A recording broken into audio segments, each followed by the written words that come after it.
Hello, everybody. Welcome back to another episode of the Sprites of Life podcast. I'm Lucas, I'm Chris. And I'm Don. and today we've got another awesome episode for all you to listen to. So we're not gonna even like do a bit for this one. The Pokemon DLC came out. Of course, we're gonna talk about it. No bits? No bit. We don't need a bit. We don't. It's the DLC. They know what they're here for. It's on the freaking banner for the YouTube video. It's in the title. We're gonna The talk about DLC it. is the bit. Okay, fine. Fair. No There's bits. no No need for bits. the bit for this one. It's the DLC. It's already been out for more than a week. Let's talk about it. But sorry, let's do some news first, and then we'll talk about it. And that sound good? Yes, news time. Sweet, awesome, cool. All right. So, Dawn, are you familiar with a creature known as the Tasmanian tiger? Yes, I am. Also known as the thylacine. Yes, it is. I actually didn't know how to pronounce that. So thank you. Recently there's been a lot of talk about trying to bring back extinct animals, and they might have picked up another way of doing it. So for the first time ever, they were able to decode RNA that was recovered from a Tasmanian tiger. Now, I would say, have you seen the only I think it's like the last known video of the thylacine? Yes, I have seen. Didn't they colorize it recently? Yes, they did. It was very depressing. Yeah, Long story short, it went extinct because sheep farmers blamed it for killing their sheep, even though it couldn't have eaten their sheep. Apparently, its dentition was off. But they found this old specimen preserved in like a museum at room temperature. No one went back to this museum for like a while just to go looking around what they had. They found a good enough one that they could extract RNA from it. And the RNA was semi intact. So they were able to actively learn how the cells and how everything else could be coded. that is very cool. It is very cool. Although, admittedly, it's one of those extinction plans that I'm almost okay with because, like, with the Mammoth Project, they have to get an Indian elephant, put it all together. With this one, they have to do the same thing. I mean, the difference is we've actually had these things in some human's lifetime. So it's not terribly off the mark? Yeah, it was like in the 30s, I believe, and I think they are relatively closely related to the Tasmanian devil. I know they're both like marsupial carnivores. I'm not sure exactly how close Yes, they it are. wasn't the Tasmanian devil that they were going to work it with. It's called the fat-tailed Dunnart, and that is its closest living relative at the moment. So I'm going to take Well, a look at good this. for that guy. Good for the holy heck. Okay, you're going to want to look up what the fat-tailed Dunnart looks like. Is it a silly little guy? Like this thing is it's just a little guy. Look, it's a mouse creature. I mean, obviously it's a marsupial, but like okay, I have questions about how this is going to work, but hopefully, things hopefully work out for this creature because oh, that is not even close to what it should be. Oh, that is just a little guy. That is indeed just a little guy. On to gaming news. I know the DLC just dropped, but there was a couple of gaming things that popped up recently. Fortnite owes a bunch of people millions of dollars. Apparently, they were found being pretty scummy and like getting kids to buy all the stuff that they didn't need. And yeah, now they have to pay up and start refunding people for all the cosmetics the kids bought without their parents' permission. That's good. Yeah, I mean, it gets balanced out. The other thing, and I wanted to ask you about is what are your thoughts on like console exclusives? In terms of games or like little add-on things. Games. I mean, I don't know. On one side, it's kind of like I feel like that's always been sort of the climate, and like you think about like console exclusives, like that's the overwhelming majority of sort of Nintendo games. I feel like especially. Yeah, that's true. The one thing that recently came up, and it's not been like officially confirmed by Microsoft, is that the new Elder Scrolls game will be an Xbox PC exclusive. I have heard that. Yeah, that is definitely one of the rumors. That's why I wanted to kind of put it at the end of real news because that is something I don't know. There's some games to me that you should not make console exclusive. I don't know. I don't know if I really agree with that. I feel like it's that's part of like the climate of gaming, and I feel like that's Yeah, and I don't know. It's like maybe it depends on the publisher and stuff. I mean, you've got like Bloodborne for PlayStation and stuff like that. You've got obviously the overall like basically every Nintendo game is only for Nintendo consoles. hmm, yeah, I don't know. Maybe I'm just being petty because it's the one time it's against me.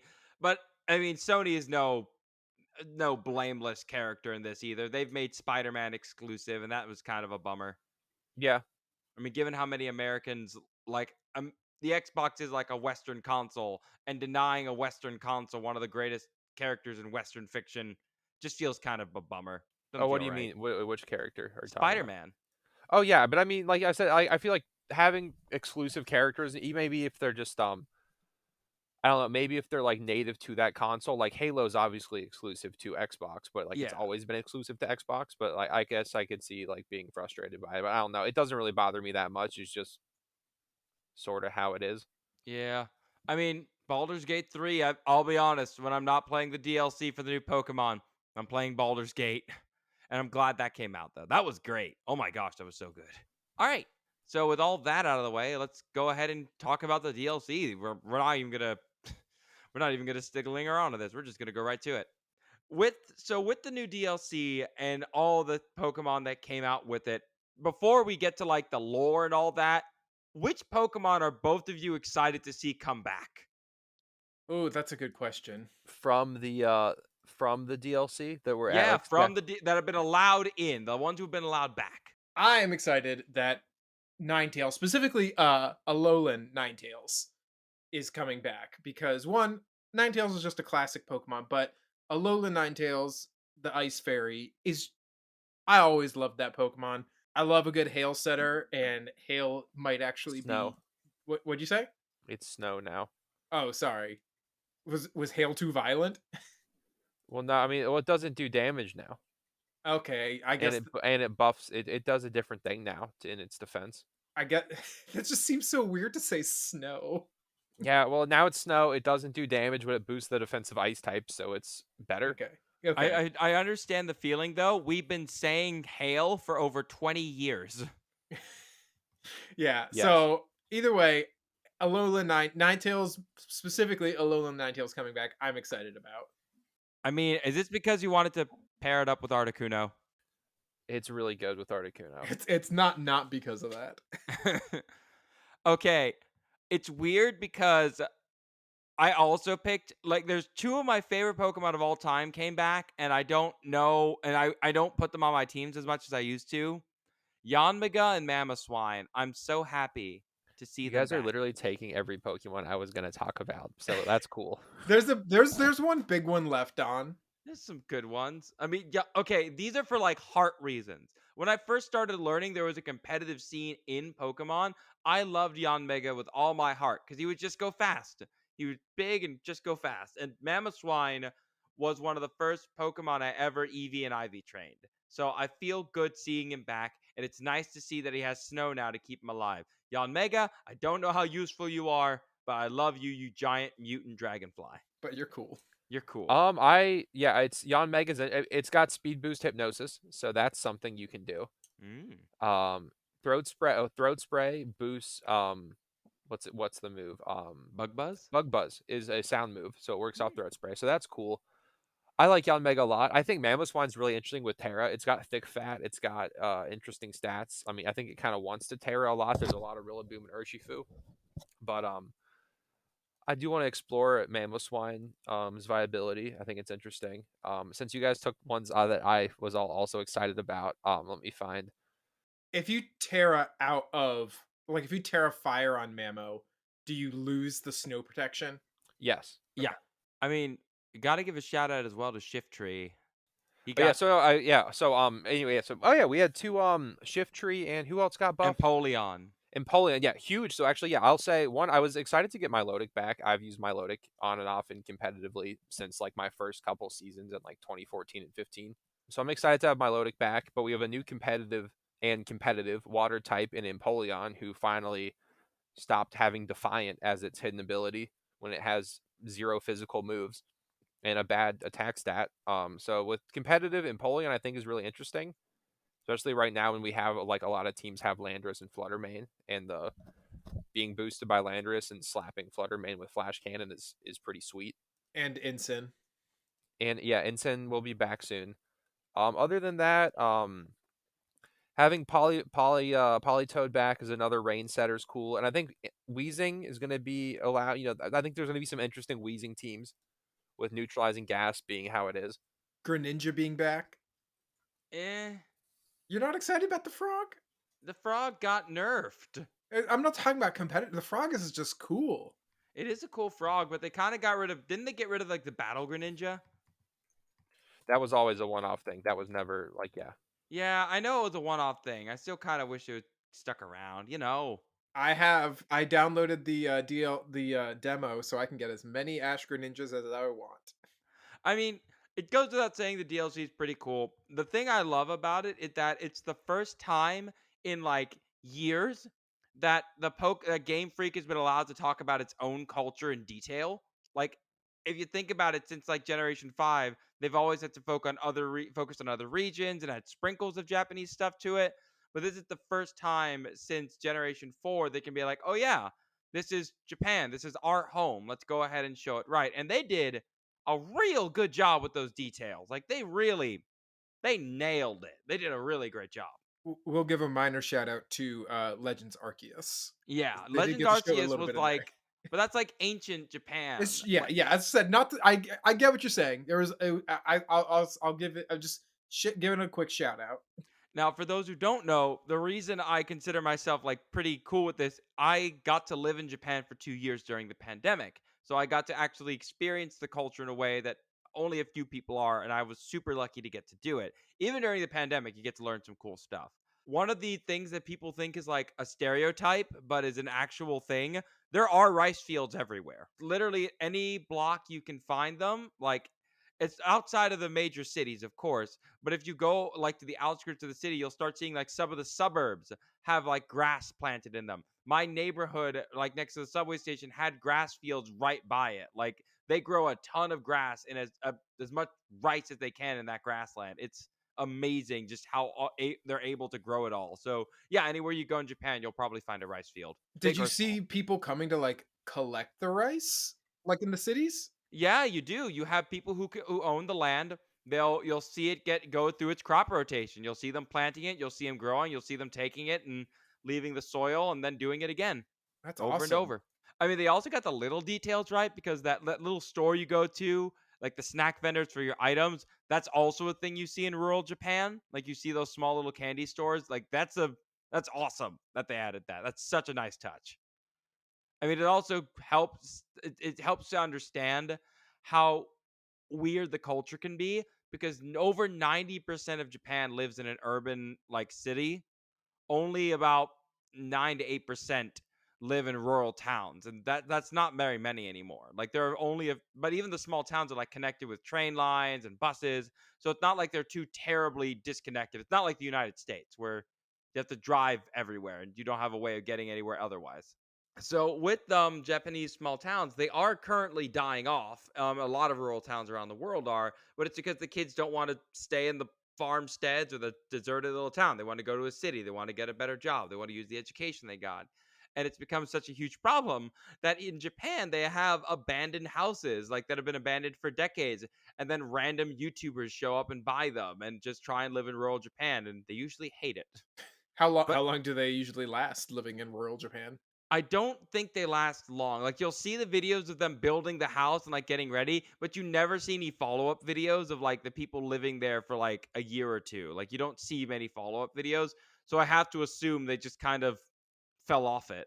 Because again, this one of the things the games really encapsulate with one of its new characters is that plenty of people in rural towns don't want you there. You are the outsider. It's worse if you're a foreigner, but even for other Japanese people, oh, he's a city dweller. He's a city slicker. What does he know about living out here? He's used to his fancy Tokyo and Osaka. You see that attitude, and you'll see it in reverse. You'll see that, oh, look at the dumb hick who came here to the city. Like it's not an American thing. That's very much another person thing. That's other countries too. The urban rural divide is very real. It is very real. So I love that the first thing this Pokemon trainer does is, yeah, I'm gonna make you eat dirt, and I'm like, okay, bet. You you got it. Someone brought their shiny Arceus to that fight in the first part of the game. Just go boats out of Puchiana. It's like, okay, God, show her the power of urbanization. I think Arceus is shiny locked. Oh, maybe it's not in Brilliant Diamond Shining Pearl. Okay, I was gonna be like witchery. Witchcraft. Lucas, you didn't have your Arceus do that because you left it plowing the fields in the You darn past. right I did. That Pokemon is still in the Legends Arceus. He did not send me home, so he's working the fields the rest of his life. I don't care. He's staying there. But okay, this DLC takes place largely around like a big festival. What can you tell us about the festivals that happen in those towns or Japan as a whole? There are tons of them. Like you can't list them all because it's just like the United States where like there's a random like day in the city and they have a state fair, but they each have their own unique vibes. There are different dances and there are different foods. One of my favorite touches was that they had a lowland shaved ice at the food courts, and as always the mochi, which everyone knows. But like Hawaiian ice is like a big thing there. Think of it like a snow cone in a cup covered in like sugar and like the sugary liquid, but also sweet and condensed milk and fruit. Oh, so good. If you ever just want to just make a summer better, take a nice cold can of sweetened condensed milk and dump that on your ice. It is amazing. Loved it. It sounds like that's what some of the players in Yokohama needed when it was like 100 plus degrees out with humidity. Oh yeah, no, those they were yeah, they should have realized that. No one really talks about how hot Japan gets. Like it's No, like honestly, I was surprised when I was seeing those posts about it. yeah, no, they weren't prepared. They weren't built for it. The one like to obviously we're gonna probably focus less on like the cultural aspect, but I do want to focus on the guardians that are in the game. Spoiler alert, they're not that nice in the game, but in real life, You the mean stat you mean the poison types are bad?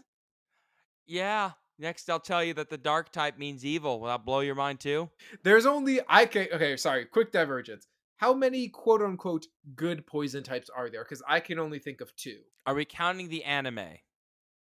No, we're counting just general Let me pull Pokemon. up a list of ones that are just like good little fellas. Yeah, I just would say like ones that are objectively good, not ones that are like neutral. neutral.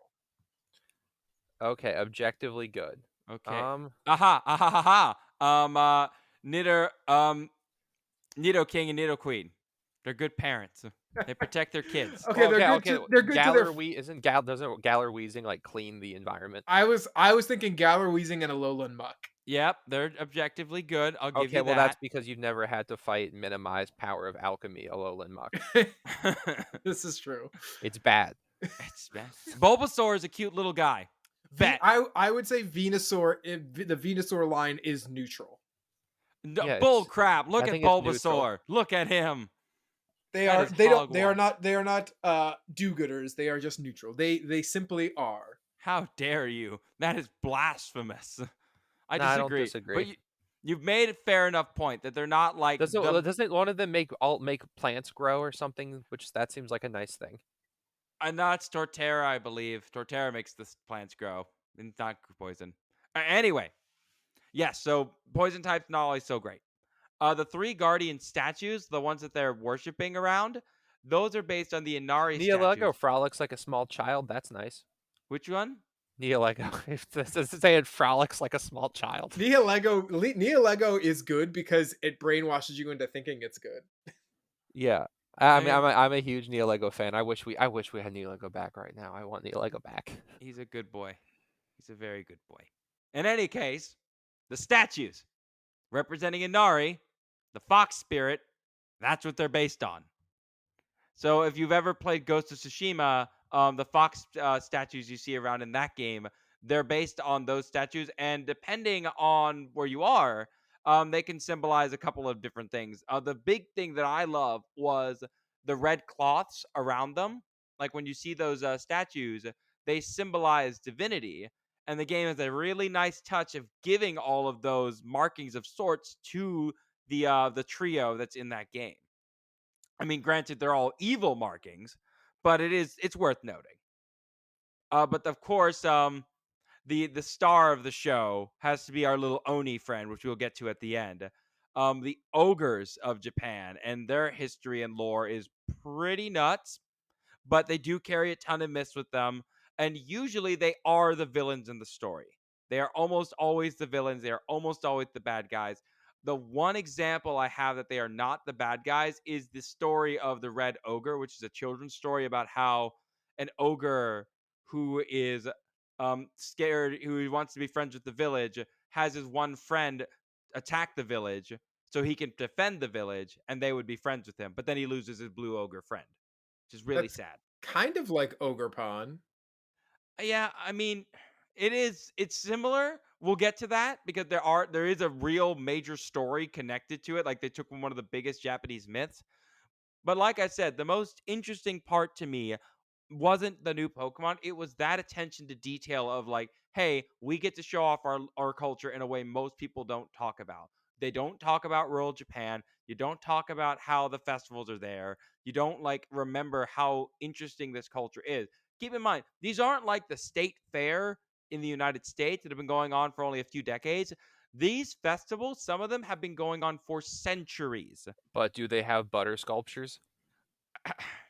No, they have ice sculptures in Hokkaido. In any case, it is interesting that they did add so much. I love it. But of course, we're not just here to talk about lore. We got some Pokemon to talk about. Now, we all picked one of the three to talk about. Chris, you get the dog. Have fun. I do have to say real quick that I very much appreciate that the DLC feels more in line with the main storyline of the game, because at this point in what Sword and Shield we had Isle of Armor, and that just kind of it was kind of like a one-off adventure. Go train, get your Urshifu, punch everything to death. With the loyal three and their toxic chain necklaces or whatever, it still very much feels a part of the like the treasure hunting vibe that they were driving in the main games of Scarlet and Violet, and I think feel ties with the ruinous Pokemon and all that. So I appreciate that. Did you all get that vibe from the DLC as well? My vibe was that, wow, it's running better.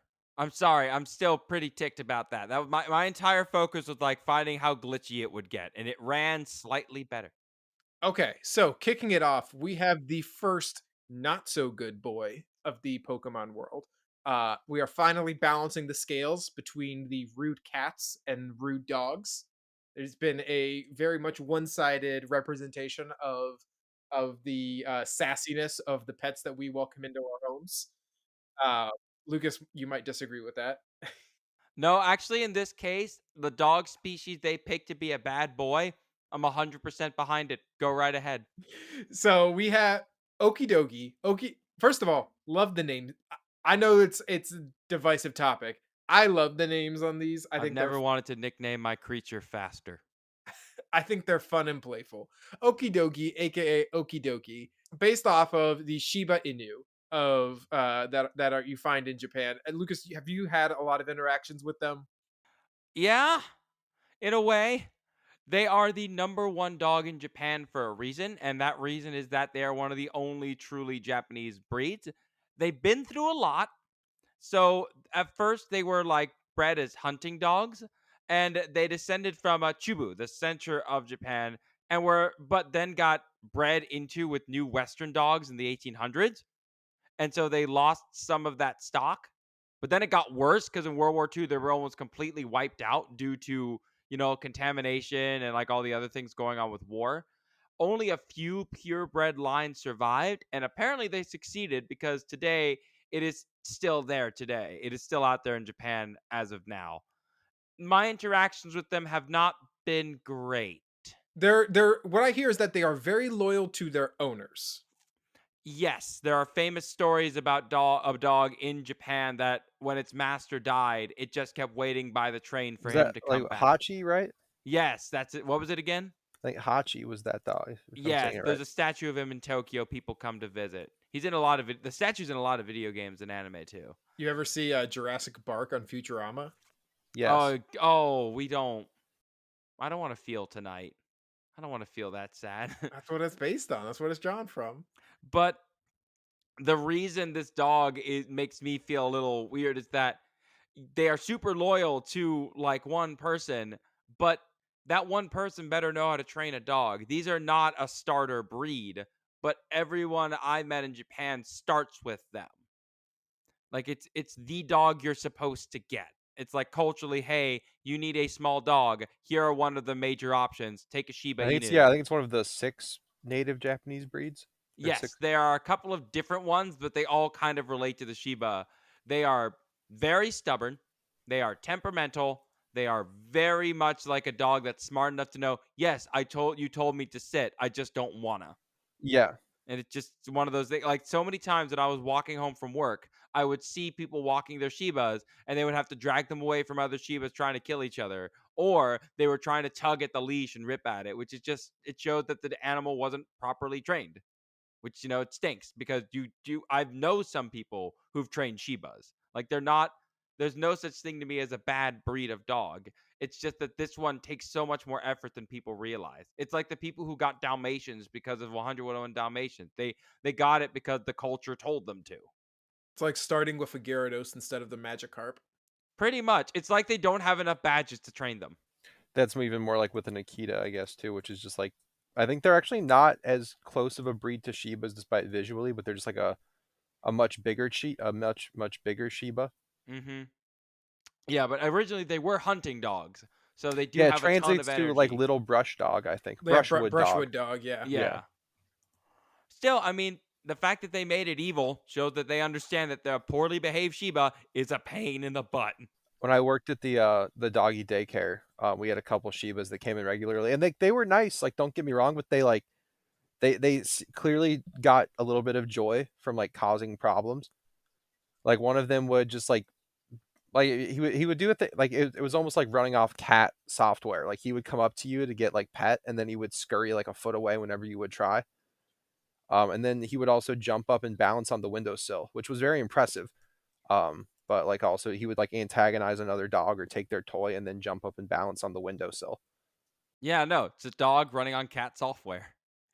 The well, Okidogi was a small dog, but then it found the that chain around its neck, and according to the decks, that basically stimulated the worst aspects of Okidogi, but basically gave it all massive muscles and took it from being the bullied to the bully. Yeah, I mean, this thing is yoked. This thing is like really, really buff looking. I like that it says it can pulverize anything with its chain that it swings around its neck, because that just makes me think of those skippets. Wow, wow. Right? Like that's Deep cut, but yeah. that's just all I think about. And then it's gonna like miss and it's gonna hit its leg and it's gonna hurt for a couple weeks. There are two things a child fears for his ankle more than anything else: a skip it and a razor scooter. Exactly. But no, like I mean, you find that with all of them that we'll get into with the other ones. But basically, like the chains, the toxic chains, amplified like the worst aspects of the quote unquote loyal three. Yeah, they're jerks. Like if you spoiler alert for the DLC, everyone thinks they're great, but they're not. And that's why they're worshipped. Is that the story went down from hundreds of years ago, and people mixed up who was bad and who was good. It was not a game of telephone. They got it wrong right at the jump. Yeah, it was. It's still, but then it got worse. True, very Yeah, true. but it's cool.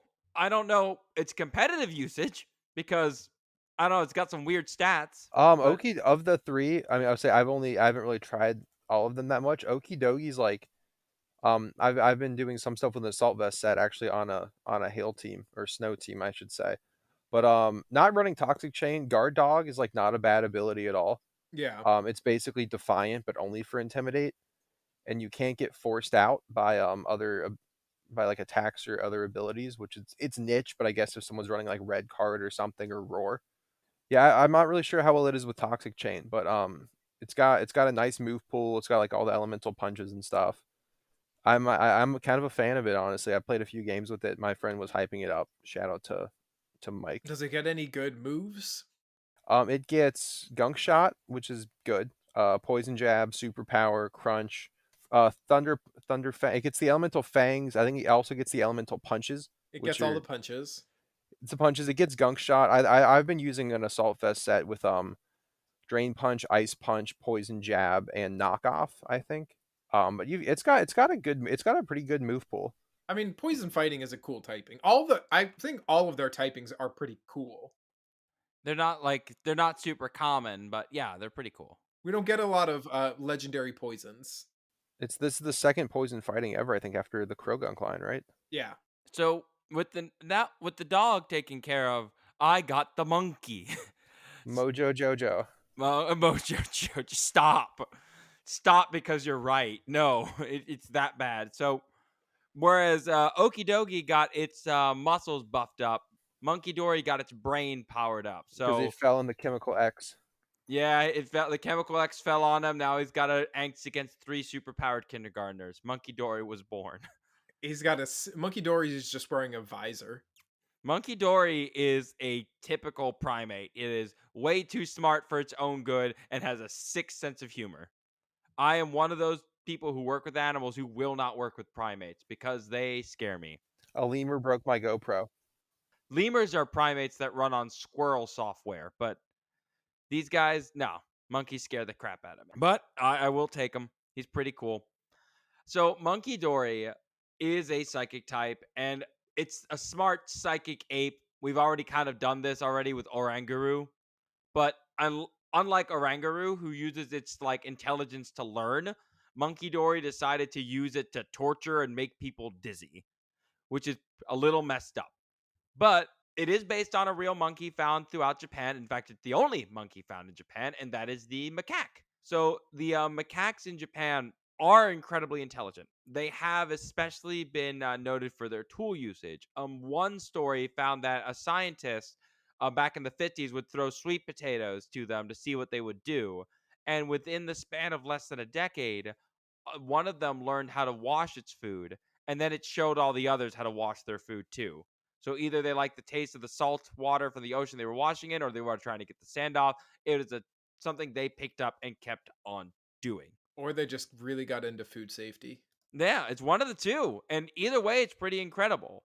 I mean, it does like to be kind of violent and cruel, which is weird in a way because while I don't really care for monkeys, like macaques tend to, the Japanese macaque anyway, tends to consume mostly veggies, fungi, and the occasional invertebrate. It doesn't show a lot of the similar violent tendencies that some of their cousins do. They tend to be pretty chill.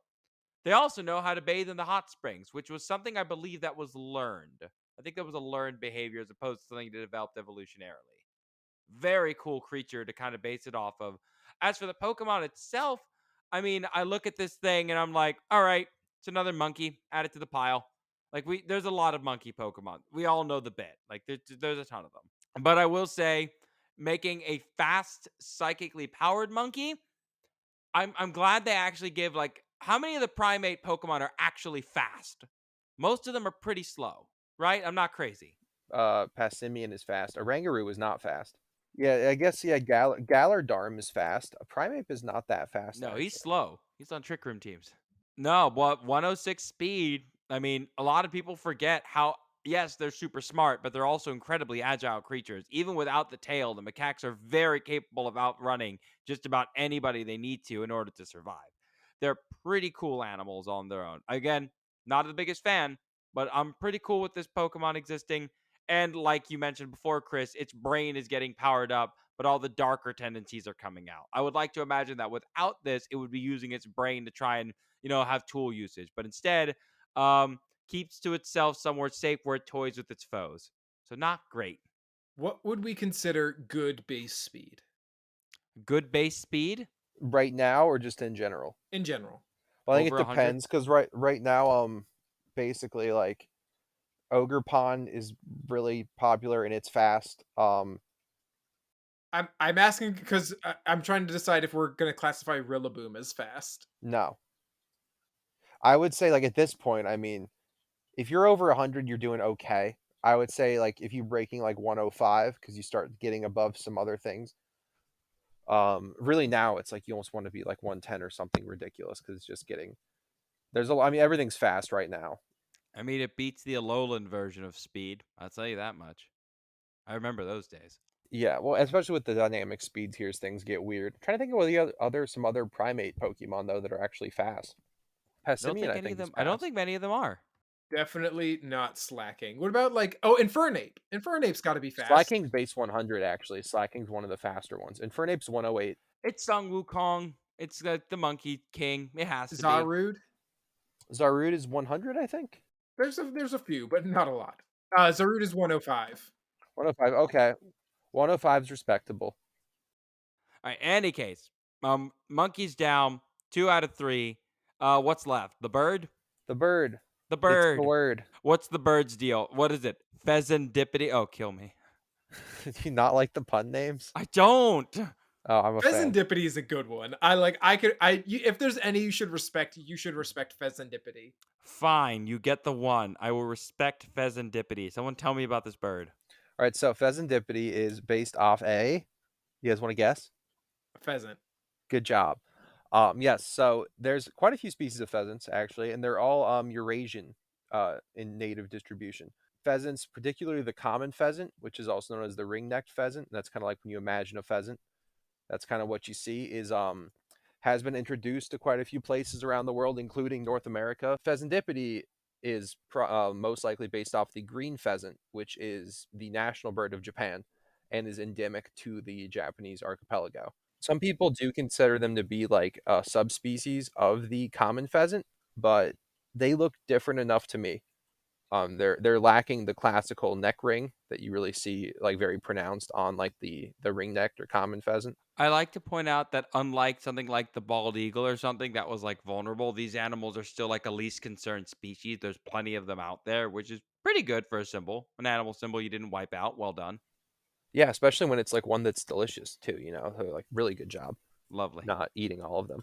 Pheasants are a member of the Galliformi family or order, which includes like a lot of your ground birds, your chickens, your turkeys, grouse, things like that. But within the pheasant family, there's quite a few species of them. They kind of like and like I said, these have been introduced to Hawaii as well. And they're doing well, and also in Western Europe where they interbreed with the common pheasant, so the green pheasant doesn't really exist there anymore. I don't think it really had success being introduced in North America though, Hmm. compared to the common pheasant. Too much competition, maybe? Maybe. I mean, so like I said, pheasants aren't native here at all, and like they were purely introduced as like an extra game species. So they maybe some of the native predation and things like that they don't handle super well. But yeah, they're a ground nesting bird as well, so they can be vulnerable to predation of like nest predation. Invasive species can be a big danger to ground nesting birds in particular. And like a lot of pheasants, their cry sounds sort of like a rusty door hinge or like someone turning like a rusty valve.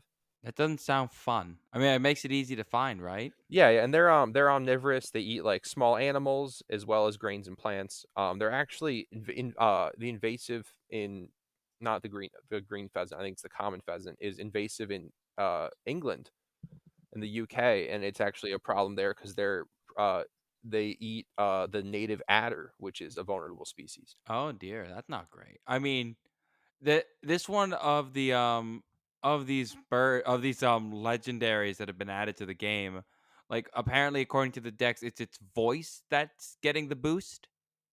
So it no longer sounds like a creaky faucet thing. Well, apparently it uses pheromones to captivate people in Pokemon. So I don't know what is in that throat pouch, but it's nothing good. It's basically it's a siren. Yeah, and it's actually our second pheasant Pokemon. We already had Unpheasant. And it's interesting to see with Pheasantipity being Pheasantipity. Like we see very different plumage on it compared to the unpheasant. Which unpheasant, if you compare unpheasant to a green pheasant, it's actually much more close in coloration, barring the little sort of extra head frills that the male has. But pheasants are a very like clear example of the sexual dimorphism in birds, where the males are very striking and the females are typically much more camouflaged. It kind of looks like they sort of borrowed a few colorations for pheasantipity. The little golden head thing reminds me a little bit. Are you guys familiar of the golden pheasant as well? Which I think is like a really, really cool looking bird. Yeah, I've seen a picture of it before. It is cool. Yeah, there's a lot of pheasant species though that are pretty interesting. They're kept as a lot of times in like aviaries and zoos as like a sort of a display animal. Yeah, you see these birds from time to time in like mixed aviaries. So a lot of the places you can just walk into and see like 20 or so bird species. So some of those are pretty cool.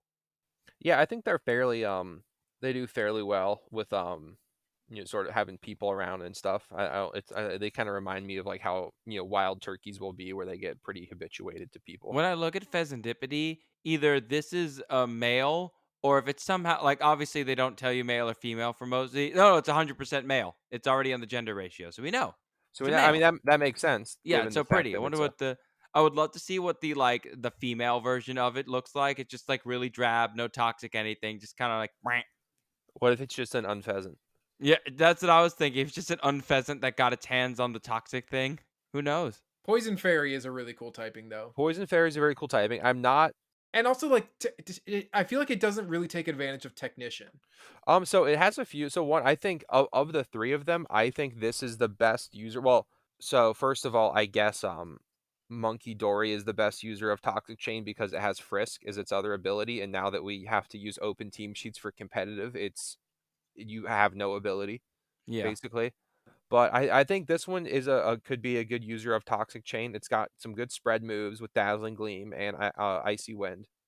And it's got Roost and it's got some decent bulk, especially on the special side, so that's kind of nice. But Technician, you've got Technician Icy Wind. Could I guess go physical with it? I think it's physical stat. Yeah, its physical stats better, yeah. So, it has the strongest wing attack in the game. I mean, I doubt that's even true. Actually, Scyther exists and it has wing attack in Technician, but it does have Tail Slap, which is boosted by a Technician, and you could go loaded dice Tail Slap and get a little wild maybe. Would Technician Acid Spray be okay? Yeah, that I mean that's basically becomes like a not quite like a sludge bomb, but like a significantly stronger than normal acid spray. I said the stats are a little weird. I think like it would have liked to be a little more specially inclined, but it can definitely do sort of a like a roost, tailwind, icy wind, dazzling gleam kind of setup. It's got technician dual wing beat. It's got like I said, it's got tail slap, which you could go like loaded dice. I feel like loaded dice plus tail slap plus terra normal probably does actually a lot more damage than we think it would. Oh, you could also wait. Were you talking about Disarming Voice? No, I forgot that move exists. Because it has Disarming Voice, so you could Disarming Voice, Technician, Stab, and Throat Spray. Does it get draining kiss? No, it does not.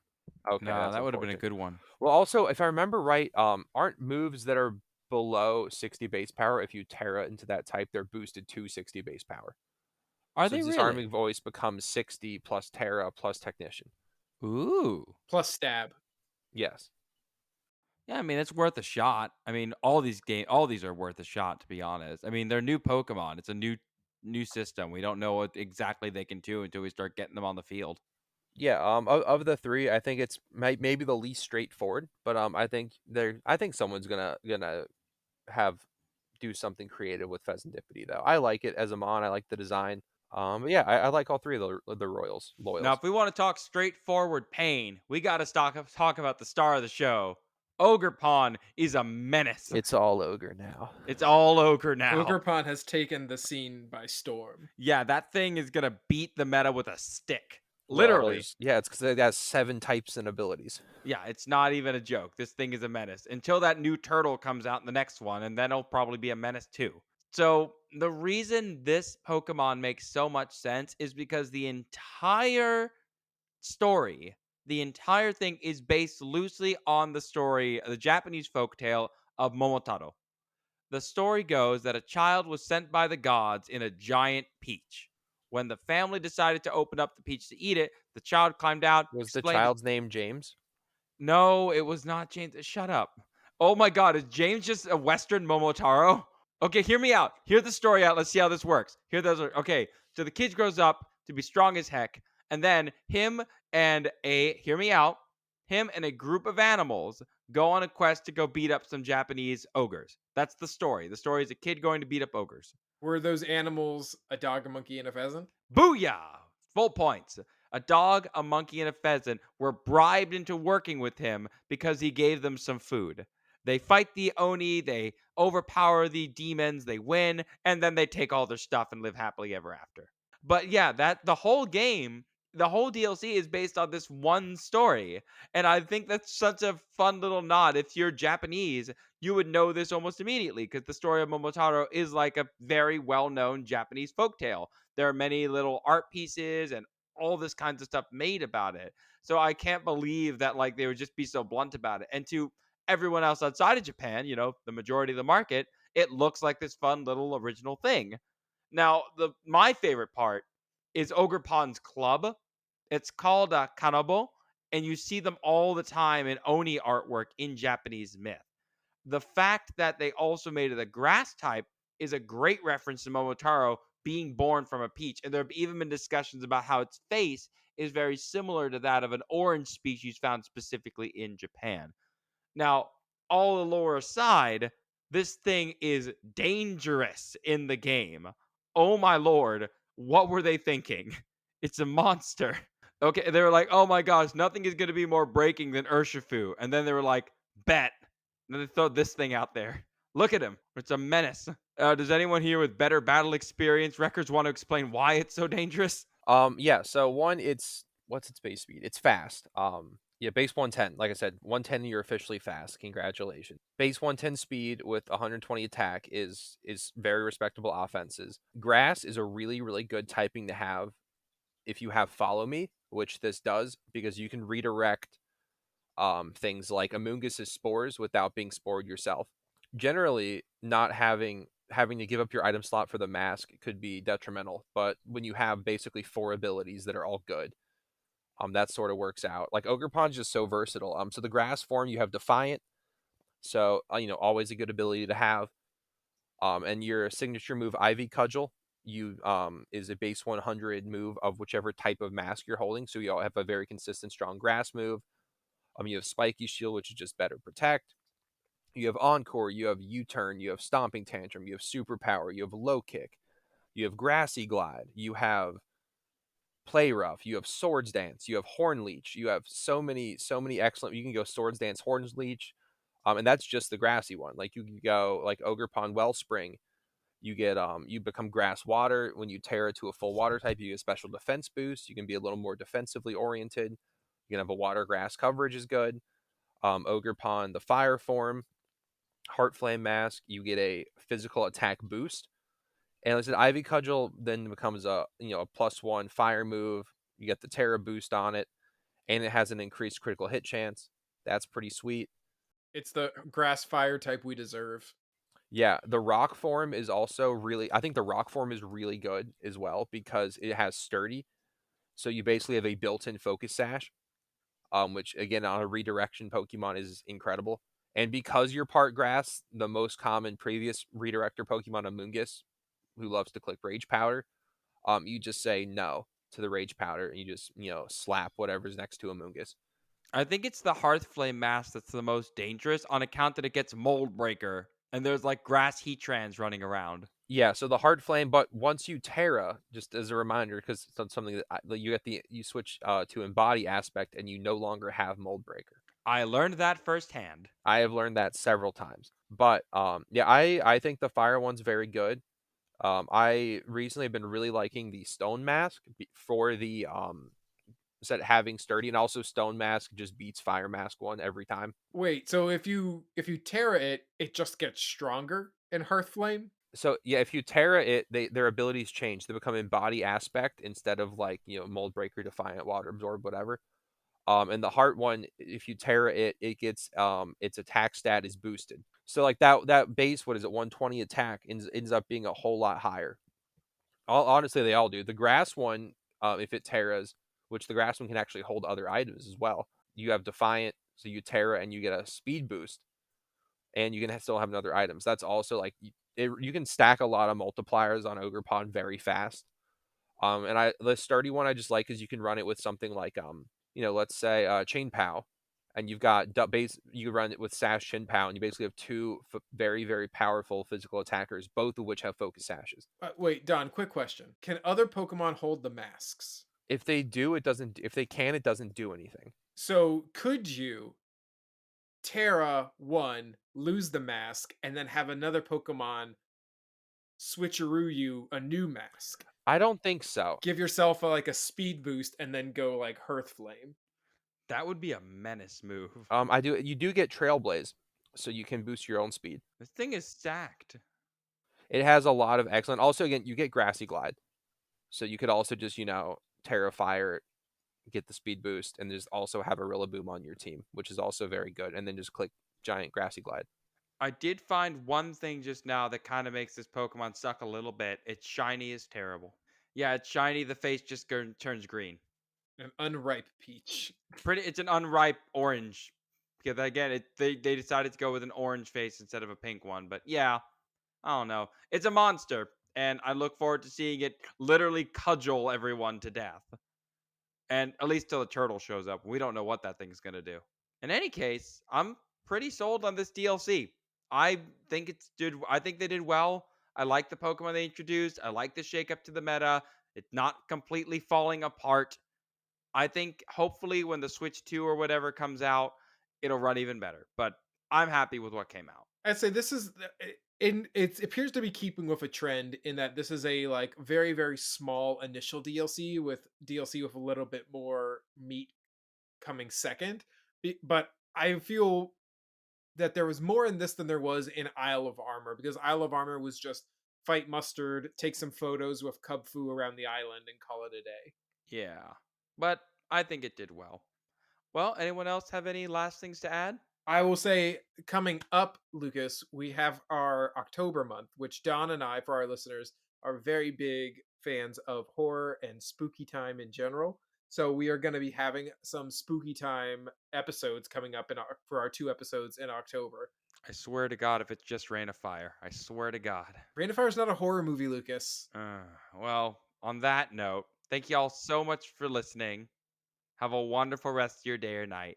We'll see you guys in the next one. Bye, everybody.